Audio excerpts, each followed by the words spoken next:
نظریاتی زندگی گزاریں. اگر دوڑ دھوپ صرف بہترین گھر کی ہوتی، اگر دوڑ دھوپ صرف جائیدادیں بنانے کی ہوتی، اگر یہی کام ہوتا، میں کہا کرتا ہوں اگر دولت بڑی پیاری ہوتی نا تو سب سے زیادہ سیدہ فاطمہ کے گھر ہوتی. اگر یہ کوئی بہت اعلیٰ چیز ہوتی تو یہ تو وہ والا گھرانہ ہے کہ 3 دن چولہا نہیں جلا. اور کنز المال میں وہ لفظ موجود ہے کہ حضرت ابو ہریرہ فرماتے ہیں کہ اونٹ کے بالوں کی بنی ہوئی چادر سیدہ فاطمہ نے اوڑھی ہوئی تھی. اونٹ کے بالوں کی بنی ہوئی چادر، اور وہ چکی پیس رہی تھی، چکی چلا رہی تھی. کہتے حضور نے دیکھا تو نبی پاک کی آنکھوں میں آنسو ضرور آئے. اور پتہ محبوب نے کیا فرمایا؟ یہ کنز المال میں موجود ہے. محبوب فرمانے لگے شہزادی دنیا میں تھوڑی سی تکلیف برداشت کرو، آخرت کی ساری عزتیں اللہ تمہیں ہی عطا فرمائے. سبحان اللہ. یہ تھوڑی دشواری ہے. یہاں ہر بندے کی بیٹی دکھی نہیں، جس کو بھی پوچھ لیں دکھی ہے، جس سے بھی پوچھ لیں. حضرت جی دعا کرنا، پیر صاحب دعا کرنا، مفتی صاحب دعا کرنا، بزرگوں دعا کرنا. کیوں جی؟ بیٹی بڑی تکلیف میں. کیوں جی؟ کہتے سسرال والے کام بڑا کراتے ہیں. چکی پیستی ہے، لیپا پوتی کرتی ہے، اس کے ہاتھوں میں چھالے پڑ جاتے ہیں.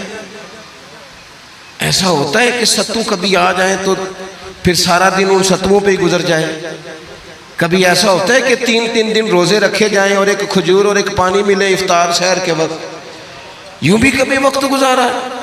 اور میرے عزیزوں یاد رکھنا، ہم نے جو مزاج اختیار کر لیا ہے نا اس وقت، یہ جو پوری دنیا میں گاڑیاں بھاگ رہی ہیں، ملک سے باہر لوگ جا رہے ہیں، دولتیں جمع ہو رہی ہیں، یہ ضروریات کا رٹا نہیں، یہ ضروریات نہیں، یہ خواہشات ہیں. ضروریات تو پوری ہو رہی تھی لیکن وہ جو خواہشات کی تکمیل تھی، وہ جو پڑوسیوں کی بڑی کار ہمیں پریشان کر رہی تھی، وہ جو گھر کے سامنے ایک پلاٹ تھا اور دل کر رہا تھا حویلی نہ بنا لوں، وہ جو ٹینشنیں تھی انہوں نے بہت بھگایا، لوگوں کو تھکا دیا. نظریاتی زندگی، اور نظریاتی زندگی میں کچھ کرنے کا عہد، کچھ ارادہ کیا جائے کچھ کام کرنے کا. دیکھو سارے لوگ ساری ڈیوٹیاں تو نہیں کر سکتے. میں یہ مائک اپریٹ نہیں کر سکتا، تو پھر میرا خیال ہے مجھے اس بندے کی بھی قدر کرنی چاہیے جو اسے چلا سکتا ہے. جو کام میں گاڑی میں سفر کرتا رہتا ہوں، وہ کہاں گھوم آتے ہیں تو میں تو سو جاتا ہوں کئی دفعہ گاڑی میں، لیکن ڈرائیور کو لوگ ڈرائیور کہہ کے ہی پکارتے ہیں، حالانکہ تو سویا ہوا تھا، وہ تو جاگ رہا تھا. اس کی اہمیت کو سمجھنا چاہیے. ہم نہ زندگی میں کوئی بھی کام کریں، ایک تو کام کریں اور جو ایک کریں زندگی میں، لیکن ذرا سونا کر کے کریں. کوئی ایک مقصد بنا لیں، کوئی ایک مقصد ہو، کوئی ارادہ ہو، کوئی پروگرام ہو. نہ سمجھ آئے تو بخاری میں حدیث موجود ہے، ایک بوڑھی اماں حضور کی مسجد میں جھاڑو دیتی تھی. اور چلو کچھ کرتی تو تھی نا یار. اور دیکھو سعادت، جھاڑو وہاں دیتی ہے جہاں 70,000 فرشتے سویرے آتے ہیں، 70 شام آتے ہیں. سبحان اللہ. سبحان اللہ. حضور کی مسجد شریف میں جھاڑو دیتی ہے خاتون. ہمارے ہاں تو خیر امام خطیب کی بھی کوئی قدر نہیں ہوتی، کوئی نہیں ہوتی. امام کبھی کو مشورہ دے لے تو کہتے ہیں اسلام زیادہ دیتا ہے، مولوی نواں لے آؤ، مشورے زیادہ دیتا ہے، اس کو چینج کرو. اور مسجد کے خادم کی کوئی حیثیت، لیکن جو مسجد میں جھاڑو دینے کی فضیلت ہے نا. حضرت بابا فرید صاحب سے جب کو بندہ کہتا تھا نا دل بڑا پریشان ہے، تو بابا صاحب کہتے تھے مسجد میں جھاڑو دیا کر، اللہ سکون عطا کرے گا. سبحان اللہ. سبحان اللہ. مائک میں نہ بولیں جی، سنیں بات. مسجد میں جھاڑو دیا کر. اٹھ نہ فریدہ ستیا تے خلقت ویکھن جا، تے متے کوئی مل جائی بخشیا تے چل تم ہی بخشیا جا. اٹھ نہ فریدہ ستیا تے جھاڑو دے مسیت، اوے تو ستا ہے تے رب تے جاگدا ہے، تیری ڈاڈے نال پرید. اٹھ نہ کچھ کر.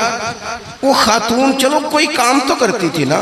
دیکھو نا گلی سے گزرتے ہیں لوگ، اب وہاں کھڈا ہے، سب کا موٹر سائیکل گاڑی سب تنگ ہوتے ہیں. جو بندہ ابھی گزر رہا ہے نا روڈ پہ، وہ تبصرہ کر رہا ہے کہ دیکھو بلدیہ والے صحیح نہیں کراتے. تبصرہ جو سارے کرتے ہیں، ایک کئی تے ایک دا بڑا، 2 بندے درکار ہیں، رستہ ٹھیک ہو جاتا ہے. پر اتنی محنت کرنے کو کوئی تیار ہے؟ کیونکہ ہمارے ملک میں جو شے سب سے عام ہے وہ تبصرہ ہے. تبصرہ کرو صبح و شام جتنا ممکن ہے، تبصرے کرو، ڈیوٹی یہی ہے ہماری. وہ خاتون مسجد شریف میں جھاڑو دیتی تھی، کوئی زندگی کا مقصد تو بنایا، کوئی نظریہ تو ہے۔ صحابہ نماز پڑھ کے چلے جاتے، خاتون جھاڑو لیتی، حضور کی مسجد شریف میں جھاڑو دیتی، بیمار ہو گئی، قربان جائے، حضور تیمارداری کے لیے تشریف لے گئے، رات کو انتقال ہو گیا، ٹھنڈ کا موسم تھا، حضور کا حکم ہے جلدی تدفین کر دو، صحابہ نے تکلیف دینا مناسب نہ جانا، اس خاتون کی تدفین کر دی۔ سارا کچھ جاننے والے رسول جو فرش پہ کھڑے ہو کے عرش کی خبریں دیں، وہ تشریف لائے اور آ کر کے پوچھا خبر کیوں نہیں دی مجھے اس بوڑھی کے جنازے کی؟ کوئی کام تو کرتی تھی نا، کوئی ڈیوٹی تو تھی نا، خبر کیوں نہیں دی؟ ویسے تو وارث جنازہ پڑھ لے تو دوسرا جنازہ جائز نہیں، وارثوں نے نہ پڑھا ہو تو دوسرا جنازہ پڑھا جا سکتا ہے، حضور تو خود وارث ہے نا ساری امت کے۔ ہائے ہائے بے شک تو رسول کریم قبر پہ کھڑے ہو کے فرمانے لگے صفے بناؤ، میں دوبارہ جنازہ پڑھاؤں گا، سبحان اللہ، میں دوبارہ جنازہ پڑھاؤں گا۔ کیوں؟ زندگی میں کوئی خدمات تو ہے نا، کوئی ڈیوٹی تو ہے نا۔ پہلے تو ہم کچھ کرتے نہیں، اور اگر کرتے بھی ہیں تو صرف دوسروں کا دھیان ہی رکھتے ہیں، دوسروں پر توجہ ہوتی ہے کہ فلانا فلانا، بھئی آپ اپنا کام کریں، کچھ زندگی میں کر گزریں، کوئی ڈیوٹی کریں۔ اگر زندگی نظریاتی ہوگی، دیکھو ڈھیر سارے لوگ ہوتے ہیں، نام میرا ہی شاید آئے گا کہ مدرسہ انہوں نے بنایا ہے، مسجد انہوں نے بنائی، میرا ہی نام آئے گا اگر کہیں میں بناؤں گا، لیکن زمین دینے والے کا بھی ایک کردار ہوتا ہے، اس میں نقشہ نویس کا بھی ایک کردار ہوتا ہے، اس میں ایک اینٹ خرچ کرنے والے کا بھی کردار ہوتا ہے۔ پھر وہ کام ختم نہیں ہوتا، سریا وہ لینٹر ڈالنے والے جو ہوتے ہیں ان میں جو سریا باندھنے والا ہے وہ بھی ایک قیمتی کردار رکھتا ہے۔ پھر کہتے ہیں الیکٹریشین کو بھی بلاؤ، پھر یہاں بھی کام ختم نہیں ہوتا، پھر اور اس کے گرد ڈھیر سارے لوازمات ہیں۔ جو بندہ جو کردار ادا کر، عالم اگر کتاب لکھ بھی دے تو ہو سکتا ہے کتابت نہ کر سکے، اور اگر کاتب بھی ہو تو ہو سکتا ہے اسے پبلش نہ کر سکے۔ تو یہ کچھ نہ کچھ خدمات، کچھ نہ کچھ ڈیوٹیاں۔ حضرت مولا علی شیر خدا نے چھوٹی عمر میں کہا تھا یا رسول اللہ دین کی مدد بھی کروں گا، آپ کی حفاظت بھی کروں گا۔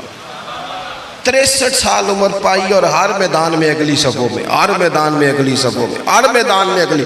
حضور سے وعدہ کیا تھا یا رسول اللہ ڈیوٹی کریں گے، خدمت کریں گے۔ ہمارے ہاں یہاں تو منصوبہ بندی ہو رہی ہے، امام غزالی سے آ کے کسی نے کہا حضور کو بندہ مخلص ملتا ہی نہیں، یہ بھی غلط ہو گیا، وہ بھی غلط ہو گیا، تو امام صاحب فرمانے لگے چل تو ہی مخلص ہو جا، تیری شکل میں تو کچھ لوگوں کو مخلص بندہ مل جائے، کچھ کر تو صحیح نہ صرف تبصرے۔ حضرت مولا کائنات نے عمر مبارک ساری دین کی خدمت میں لگائی، تو جب 63 سال کی عمر میں خنجر لگانا تو لوگ تو کہتے ہیں نا میرے پتر کا دھیان رکھنا اور میرے بچوں کا خیال کرنا اور فلانی ڈیوٹی کرنا، تو جب خنجر لگا تو حضرت علی کیا کہہ رہے تھے؟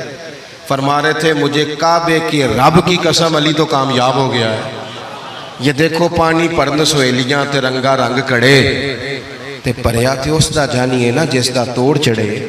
فرمایا دیکھو میں نے کوئی ارادہ کیا تھا، آج میں کامیاب ہوا۔ باتیں زیادہ نہیں کرنی، بس ختم کرتا ہوں۔ جب یوں نظریاتی زندگی ہوتی ہے نا، نظریاتی، پھر بندہ تھوڑی سی تکلیف بھی سہ لیتا ہے۔ کوئی کام کر رہا ہے نا بندہ، صحیح بخاری میں حدیث ہے، ایک خاتون نے آ کے عرض کیا تھا یا رسول اللہ صلی اللہ علیہ وسلم مجھے مرگی کا مرض ہے، بڑی تکلیف میں ہوں۔ اللہ کے محبوب علیہ السلام سب کے لیے دعا کرتے، بلکہ حضور تو دست شفا پھیرتے تو اللہ کرم فرما دیتا، لیکن نبی پاک صلی اللہ علیہ وسلم کی خدمت میں عرض کی یا رسول اللہ صلی اللہ علیہ وسلم مرگی ہے۔ تو آج حضور نے انوکھی بات کی، وہ پیچھے صاحبزادہ بشیر صاحب تشریف لائیں، آگے تشریف لے آئیں۔ نبی پاک صلی اللہ علیہ وسلم نے نا جی آج نظریہ سمجھایا، توجہ ہے آپ دوستوں کی میری بات پر۔ حضور فرمانے لگے اگر تو کہے تو میں دعا کرتا ہوں اللہ شفا دے دے گا، اور اگر تو کرے صبر، معنی کیا ہے؟ مرگی کے ساتھ ہی گزارا کرے، اگر کرے صبر تو پھر میرا وعدہ ہے رب جنت عطا کرے گا۔ سبحان اللہ۔ ویسے ہم پیر صاحب کے پاس، سید صاحب کے پاس، بزرگوں کے پاس جائیں، پیر صاحب ہمیں کہیں کہ گوڑا ٹھیک کرانا ہے درد کہ یہاں جنت چاہیے، ساڑھا کی جواب ہے اے گوڑے دا کچھ کرو نا جی، یہ سون نہیں دینا، یہی جواب ہے نا۔ لیکن نظریاتی لوگ نظریاتی ہوتے ہیں۔ نبی پاک صلی اللہ علیہ وسلم نے فرمایا کہ تو بتا، اگر تو کہے تو دعا کرتا ہوں اللہ شفا دے دے گا، اور اگر صبر کرے تو پھر تیرے لیے جنت ہے۔ اس خاتون نے 1 منٹ نہیں لگایا سوچنے پہ، یہ نظریاتی لوگ ہوتے ہیں۔ عرض کی یا رسول اللہ آپ دعا کر دیں رب مجھے جنت ہی عطا کرے۔ سبحان اللہ۔ کیا مطلب کہ میں گزارا کر لوں گی مرغی کے ساتھ، صبر کر لوں، مجھے اللہ جنت دے۔ حضور نے دعا کر دی۔ خاتون عرض کرنے لگی حضور جب مرغی ہوتی ہے تو جسم سے کپڑا ہٹ جاتا ہے، حیا آتی ہے، خاتون ہوں، عورت ہوں، تکلیف محسوس کرتی ہوں۔ محبوب نے دعا کر دی۔ صحابہ کہتے ہیں جتنی بھی مرغی ہوتی تھی اس کے کپڑے نہیں جسم سے ہٹتے تھے، جتنی مرضی بھی ہو کپڑا قائم رہتا تھا۔ دیر تک وہ بوڑھی اماں زندہ رہیں۔ خواتین ایک دوسرے سے کہا کرتی تھی کسی نے جنتی دیکھنی ہے تو اس بی بی کو دیکھو، اسے دنیا میں حضور نے جنت کی بشارت عطا کی۔ سبحان اللہ، سبحان اللہ۔ نظریہ ہوتا ہے، نظریہ۔ ویسے آنا جانا، تصویریں بنانا، گھومنا پھرنا، پلاننگ کرنا چلتا رہتا ہے، لیکن جو نظریاتی لوگ ہوتے ہیں انہیں ذرا تھکاوٹ بھی تھوڑی ہوتی ہے۔ نظریے کے لیے کام کر رہے ہیں نا، وہ بھاگتے ہیں، ان کا بھاگنا انہیں تھکاتا نہیں۔ جب آپ نظریاتی ہیں تو صبح قیامت پہ نظریاتی اور غیر نظریاتی لوگوں کا نتیجہ کیا ہے؟ یوم نحشر المتقین الی الرحمن وفدا۔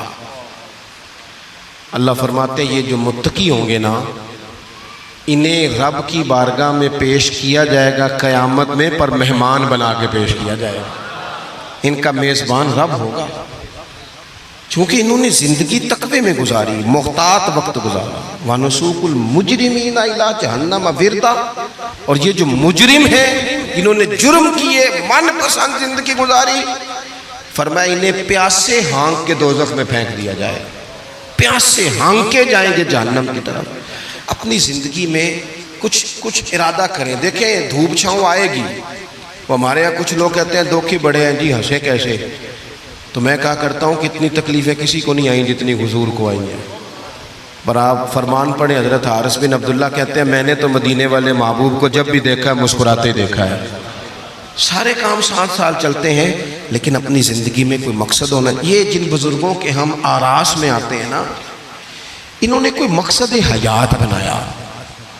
یہ مت سمجھنا کہ ساری زندگی پھولوں پہ گزری، یہ عرس وغیرہ یہ سارے کام بعد میں ہوتے ہیں، بعد، ورنہ ڈھیر سارے صوفیاء ایسے ہیں جنہوں نے روڑے کھا کے وقت گزارا، بڑے ٹھیک ٹھاک روڑے کھائے، بڑی تکلیفیں برداشت کی، اور ان کی اگر آپ تاریخ پڑھیں گے تو بڑا کچھ ان کے ساتھ کیا گیا، بڑے معاملات ہوئے۔ ایسا نہیں یہ شہادت گاہ الفت میں قدم رکھنا لوگ آسان سمجھتے ہیں مسلمان ہونا، یہ بڑا مشکل کام ہے، اس سے ہو کے گزرنا پڑتا ہے۔